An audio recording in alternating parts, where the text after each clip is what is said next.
Hello everyone, welcome to the part 3 of our lecture, that is CEA Regulation 2010, which is measures relating to safety and electric supply.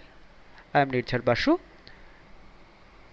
Thanks for watching previous videos, and today we are going to discuss many important topics and interesting also, like earthing requirement, safe working clearances, transformer fire protection requirements, and failure reporting, which is a legal requirement or statutory requirement, then brief protection and interlock requirement, and testing and O&M requirements.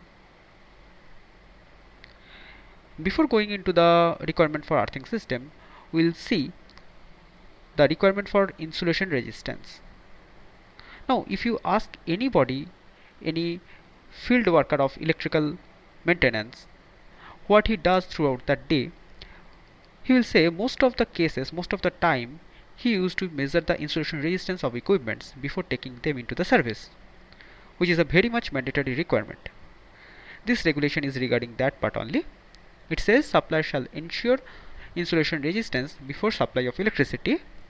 The insulation resistance shall conform relevant standard. Now it also gives the recommended value of insulation resistance depending on system voltage.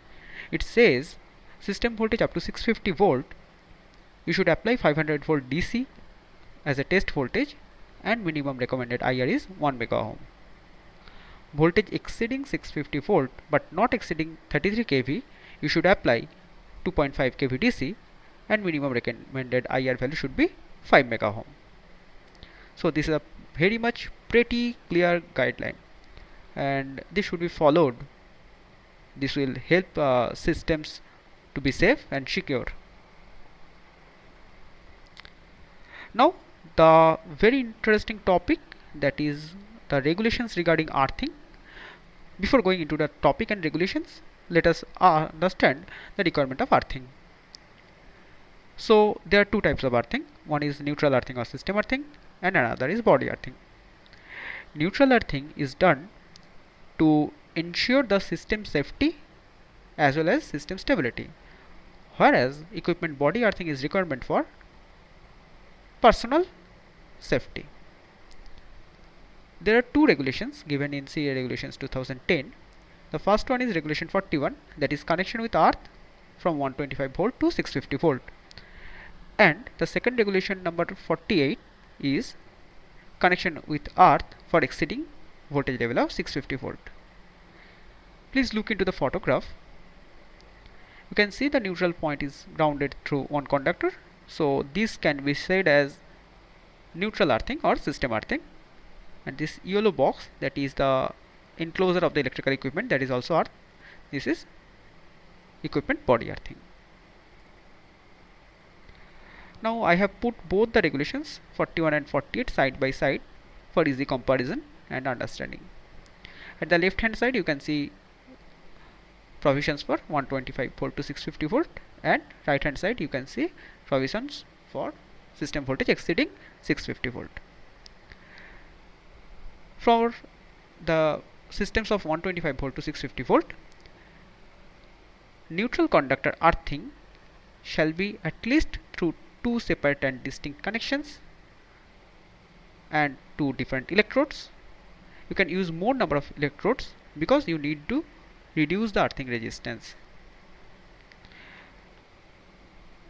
The basic intention for the system earthing for 125 volt to 650 volt system is to reduce the earthing resistance as much as possible. Also you can use interconnected earth electrodes to reduce total earthing resistance. The metal casing and covering shall be earth also. The metal casing and covering means, suppose you have a switchboard, that has to be earth, or some conduit, that has to be earth. For system voltage exceeding 650 volt, neutral point of every motor and generator shall be earth through at least two distinct connections. You have to add impedance to limit fault current and harmonic. See, up to 650 volt, addition of impedance is not recommended, but while you are handling or dealing with a system which is carrying more voltage than 650 volt, then the limit of the fault current will be huge. The amount of the fault current will be huge. To limit that fault current, you may need to have some impedance. Also, in the higher voltage system, the effect of the harmonic is more. To limit the effect of the harmonic current, you need this impedance, because that zero sequence current always flow through the neutral, or this third harmonic current also flows through the neutral. However, if you are working with a single phase system exceeding 650 volt, that system neutral shall be earthed effectively. If you go for a generating station or substation or industry which employs voltage more than 33 kV, systems and neutral earthing may be integrated to a common grid. In the industry, the common practice is that for voltage up to 650 volt, you can see different earth pits for the equipment body earthing and neutral earthing or system earthing. However, for the bigger station like generating station, substation, big industry like maybe steel plant, cement plant, they sometimes employs a entire earthing mat that gives a very low value of earthing resistance, which is absolutely required, and that becomes economic too. In that case, it is usual practice to integrate the equipment body earthing there and system earthing there only, provided that you have to design the entire system and earthing mat such that considering both the fault, that means there may be a earth fault at the system or earth fault at the equipment body, then the system shall be capable to limit the touch and step potential. So that is the requirement. For 125 to 650 volt, external conductor of concentric cable shall be earthed through to different separate electrodes and connections. The earth connection may have a link. Ideally, the earth connection shall be uninterruptible, but it may have a link to interrupt earth connection on test basis. That is, if you want to check the insulation resistance with respect to earth, you have to disconnect the earth connection. For that, the link is required. Also, no additional impedance or circuit breaker at earth connection is recommended. See, here it is saying that no additional impedance shall be present at the earth connection for voltage from 125 volt to 650 volt. Whereas in the previous slide, we have seen impedance may be introduced to limit fault current and harmonics for the voltage level above 650 volt. For cables of system voltage of 650 volt and above, external conductor of concentric cable earthing is required. For multi-machine system, neutral switching may be resorted to limit the effect of harmonic current. For 125 volt to 650 volt, the frame of every equipment or non-current carrying metallic part shall be earthed by the owner by two separate and distinct connections. No contact should be present with the earth connection with the water body which doesn't belong to the owner. If he needs so, he has to take written permission from the owner of the water body. For connection exceeding 650 volt, non-current carrying metal part shall be earthed to a grounding system or mat which shall limit touch and step potential, and it shall limit the ground potential rise. For that, proper resistance value to be selected to facilitate the operation of the protective device, because if you select more amount of resistance value, that may hamper operating of the protective devices. If you select lower value of impedance, that may increase the fault current, and that may also in turn destroy your earth fault relays or earth fault sensing devices. So at this particular slide, we have talked about the requirement for body earthing. Earlier, we were discussing the requirement of the neutral or system earthing.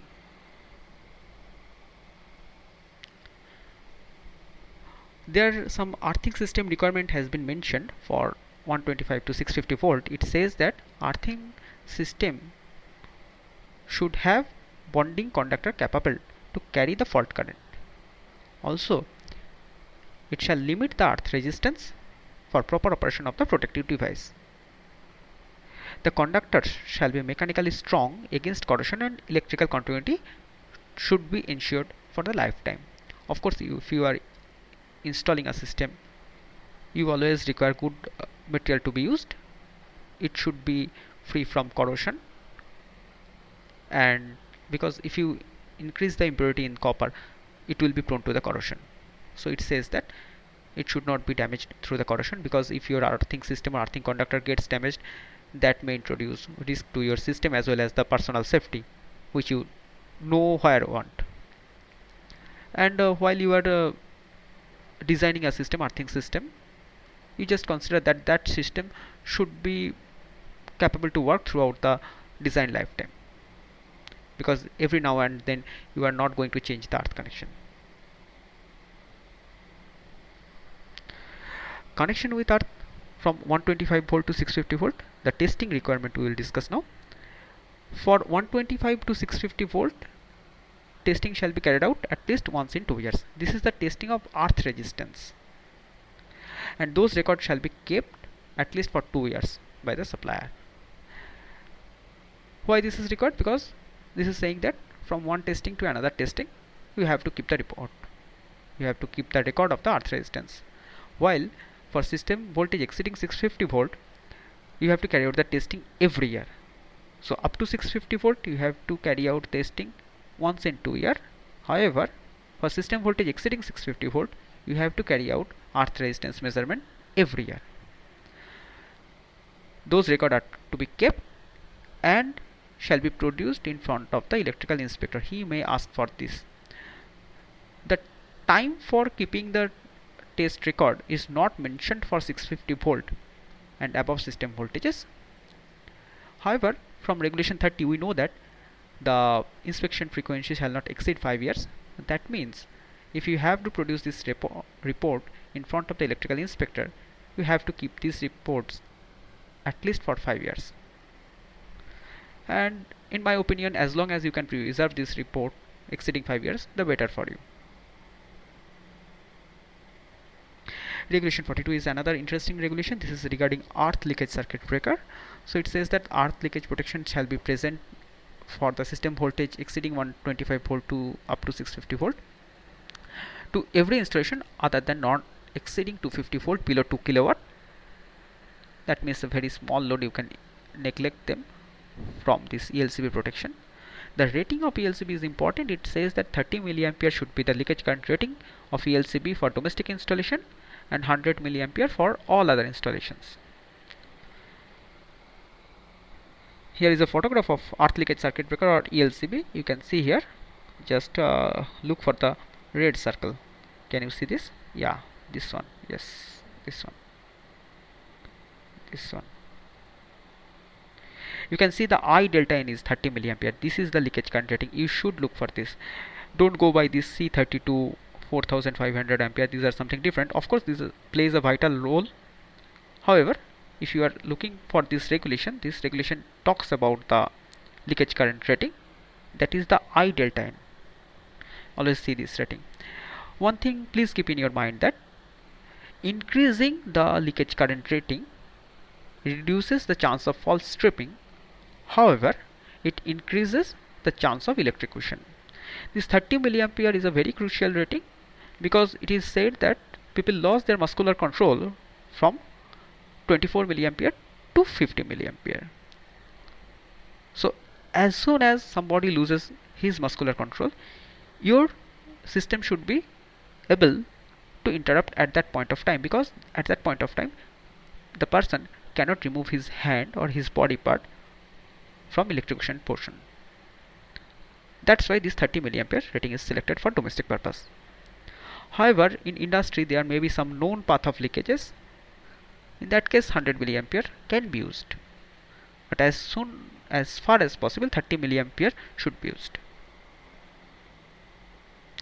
Regulation 44 is regarding use of electricity at voltage exceeding 650 volts. The electrical inspector will allow to recommence supply provided conductors and apparatus are inaccessible to non-designated persons and that can be operated by designated persons only. The supplier or owner shall observe conductors can be made dead either whole or a section by a designated person.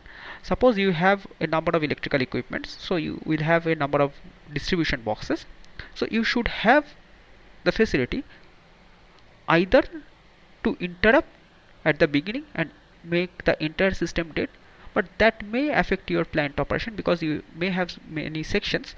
So in that case you can have some sectionalized interruption facility as well. So if fault takes place at any particular place, you can easily isolate that place and do the fault finding activities. Your entire plant need not be hampered for that. However, as far as possible, always do the fault finding in offline condition. So this regulation actually emphasize on that you have to have the circuit interruption facility. If it is sectionalized, the best. If it is not sectionalized, at least you should be able to isolate your main incomer. Also it says that there should be protection against accidental charging, and only designated person shall work online. The owner shall observe minimum safe working clearance specified in Schedule 7 of CA Regulation 2010. So this is the safety clearance or minimum safe working clearance, which is different from what we have discussed earlier.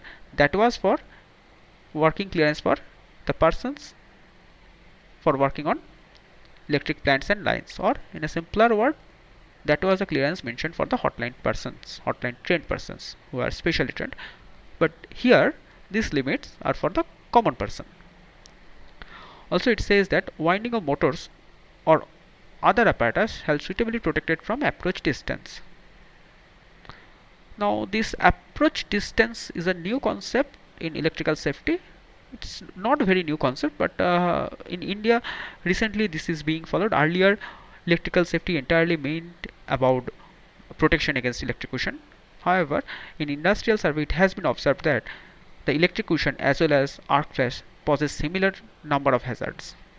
So this approach distance actually protects people from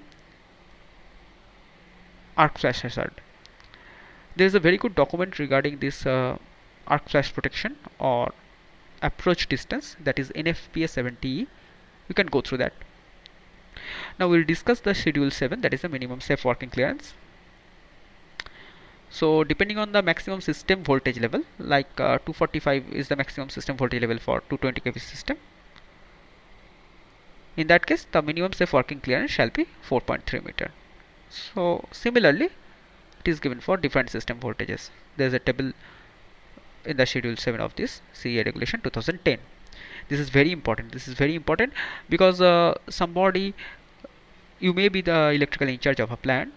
Somebody may ask that there is a transmission line going through the road, and somebody needs to take his crane or some movable vehicle beneath the lines. He may ask whether he can take it or not. You have to see that the nearest portion of that equipment or the person whosoever is working near the transmission line, he should have maintained a minimum safe working clearances. If he is maintaining, then there is no worry. But if he is not maintaining, or if the equipment is being taken to nearer, you please take the advice from the people of electrical safety, maybe electrical safety officer or industrial safety people, or concerned electrical system engineer. That is always advisable. So this is a very important thing. Regulation 44 is regarding transformer fire protection. Although the heading is use of electricity, we will first discuss the fire protection requirement of the transformer. It says the transformers with 2000 liter of oil or more, they should have a suitable oil soak pit beneath the transformer. Why it is given? Because if accidentally some oil spilled out of the transformer, that oil shall not be spread throughout the floor. That should be accumulated at a pit only. However, if the transformer is containing 9000 liters of oil or more, then there should be permanent oil drainage facility. Why this is required? Because if the oil is up to 2000 liter, that may be accommodated in the pit. If you make the bigger size of pit, that may accommodate 9000 liter of oil. However, containing such huge quantity of oil in a pit is not advisable because that imposes a huge amount of fire hazard. So it is better that you drain that oil. It says that baffle wall of 4-hour fire rating shall be present in between two transformers of containing 2000 liters or more oil. This is also very much important because if you go to the modern power station, you can see that the modern power station, the big power station like a modern thermal power station, they employs one transformer for each of their phase. That is called the bank transformer arrangement. Then you can see such a baffle wall in between them. Also, if somebody is using parallel operation of transformer, the big transformers, then you can see this baffle wall. This is also a fire protection requirement. We sometimes call it this is provided to avoid the common cause failure. Transformers of 10 MVA and above, or the transformers which contain oil more than 2000 liter, they should be employed with firefighting system either as per IS 3034 or nitrogen fire emulsifier system. The owner shall ensure oil-filled indoor transformers are installed at ground floor or first basement only for the industrial purpose. Cable trenches inside substation are filled with inflammable material. For 220 kV and above apparatus, they should be protected against lighting and switching both. This is another general practice in the industry that up to 220 kV we just provide lighting protection. However, exceeding 220 kV, that is up to 400 kV and more, you can see both lighting protection and switching protections are provided. So this regulation just recites that. It also says insulation coordination to be maintained properly. What is insulation coordination? Suppose you have number of electrical equipments, you have one line feeder, you have one switchyard bus bar, you have one transformer, you have some crucial equipment. You always want that the least, in case of a fault, in case of a non-designed fault, your least important equipment shall go first and your most important equipment shall be affected at the last. Suppose what example I was talking about, the feeder may be the least important equipment for you, then the feeder side insulator shall be damaged first, then maybe bus bar side, then maybe transformer side, and then maybe your vital equipment side. So this is one requirement. Regulation 45 is regarding interlock and protection for use for voltage exceeding 650 volt. The owner shall ensure that circuit breaker, isolator and grounding switches are provided with interlocks. Suppose I want to disconnect this transformer for working at this point. So first I have to open the circuit breaker, then I have to open the isolator, and finally I have to close the earthing switch. If somebody mistakenly opens the isolator before circuit breaker or close the earthing switch before opening circuit breaker and isolator, that may cause a huge electrical flashover. To ensure that, this regulation says that you provide interlock such that this operation can be carried out in sequence only. There should not be any out of sequence operation. We have seen the interlock requirement. Now the protection requirement. Overcurrent and earth fault protection has to be provided to the every equipment and system exceeding 650 volt. For transformers exceeding